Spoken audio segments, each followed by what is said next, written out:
वही तकरार लफ्ज़ों की, वही अंदेश फुरकत के,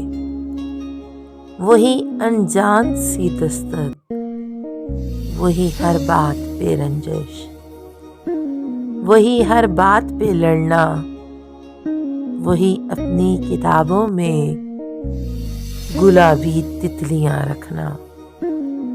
वही बेमानी लफ्ज़ों में हमारा जिक्र ले आना, वही मुस्कान धीमी सी,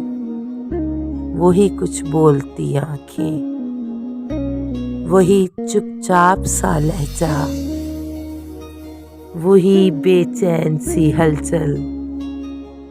वही दोस्तों से कतराना, वही कहने से कुछ डरना, वही साए से घबराना। सभी आसार कहते हैं उसे मुझसे मोहब्बत है, उसे मुझसे मोहब्बत है।